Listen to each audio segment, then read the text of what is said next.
The Color of Your Eyes, written by Blackcatsassin, read by gutterratt1213, Chapter 40, Team Black Forest.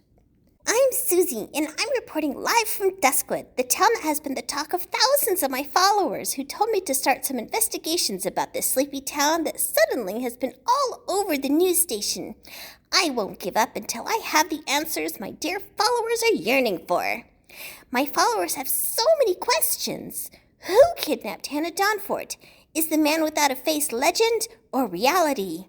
Is this bartender named Phil, who doesn't look shabby if I could say that for a moment, has something to do with past crimes that happened here?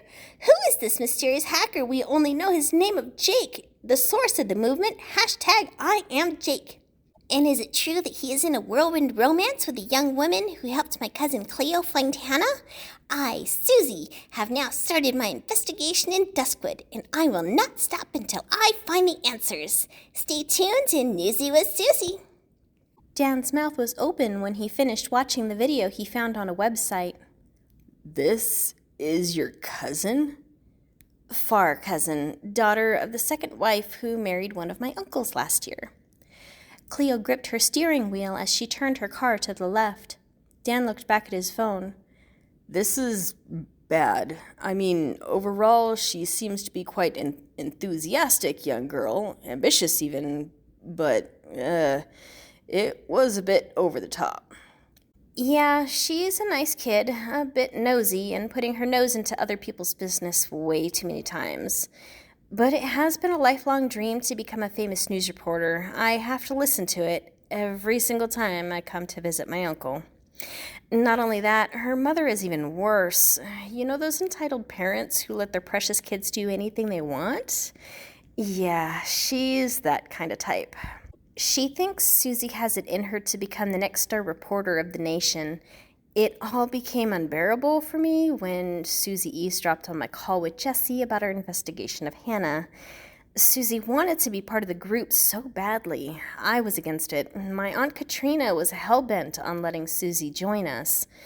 I've been avoiding my uncle's family ever since. I thought things would calm down after Hannah was found.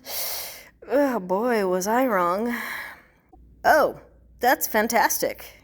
Dan's voice was oozing with sarcasm. Not only do we have our friend kidnapped by a hardcore criminal, having a hacker and a bartender at each other's throats, now we have a teenage wannabe reporter trying to meddle in. Great. Just great. And I don't even have enough popcorn for all this drama. Cleo scoffed as she parked her car near a barn. Hold on to that popcorn for a while, Dan. I think this is going to become interesting. Dan followed her eyes and saw Alan talking with Mr. Myers, a small farmer from Duskwood, who was talking animatedly, gesturing towards his chickens. Not close by stood two teenagers, a boy and a girl. The girl had curly brown hair with big glasses, holding her phone as if she was recording what was being said, and the skinny boy beside her was recording a video using his phone. Cleo sighed in annoyance when she saw her cousin as she exited the car. After getting Dan into his wheelchair, she tried to push him through the mud, which turned out to be difficult. Just leave me here, Dan grunted as he looked like he wanted to kick his own wheelchair. Sorry, Cleo mumbled, and then she left Dan alone as she headed towards a small group of people, walking through the mud, feathers, and chickens. I'm just trying to make a living here, officer. The man looked annoyed. Yes, Mr. Myers, we all, don't we? Now, do you have any description of the man that keeps stealing your eggs? Alan sighed and noted a couple of things on his notepad. No, I only have his boot prints. Here, look. The farmer pointed to a couple of big prints on the muddy ground, leading to and from the chicken coop. So, you haven't even ever seen him? How about security cameras? Alan looked around. Do I look like I hoard gold here? I only have cabbages and chicken. I'm a farmer, not a bank. The man looked annoyed. Alan closed his notepad. So, no description, no witnesses. How many times has this person stole eggs from you? 5 days in a row, and always at dawn. Great. Alan smiled. Then all you need to do is keep an eye out the next time you think the thief will come, and call us once he's here. The farmer looked impressed. That's a good idea. I will even set a trap. Alan frowned. Now, let's not go overboard. Then he looked to the two teenagers. You two still here? I told you to go home already. My mom said I have the potential to become a news reporter, so I intend on fully following my passion. Suzie packed her things. I'm done investigating here anyway. Alan's eyes fell on Cleo. Cleo, what a surprise to see you here. Suzie perked up as she elbowed her partner. Hey, Alan. Yeah, Carl told me you would be here. Carl. Alan sighed and looked up at the sky. He wasn't supposed to do that. I'll have to have a stern talk with him. Listen, that can wait. What's more important is that I really need to talk to you. Like, soon. There's something I have to tell you. Cleo looked at Suzie, raising her eyebrow. Alone. The girl immediately jumped to conclusions. Is it about the man without a face? Or do you have any new leads about the hacker the FBI has been looking for? Oh, are you and Alan in a relationship, perhaps?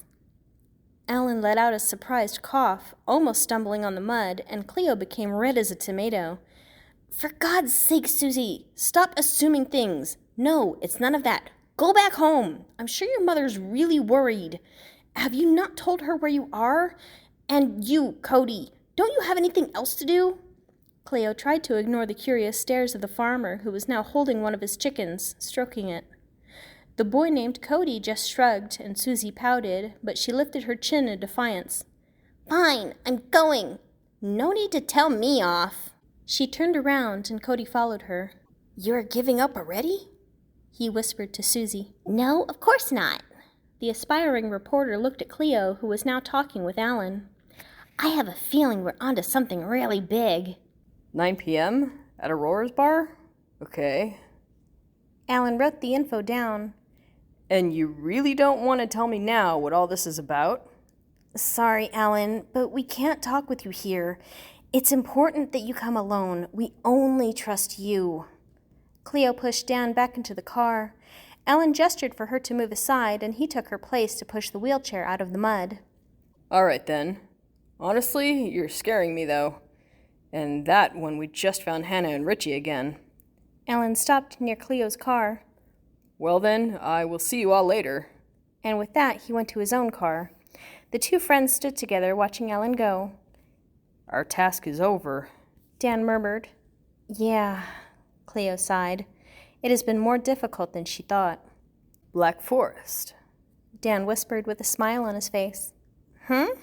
Cleo looked at him, puzzled. Team Black Forest. The cake you once made me for my birthday. You said it's from Germany, and it contains some alcohol. Dan was grinning now. Cleo smiled. Yeah, sounds good. I'm okay with that.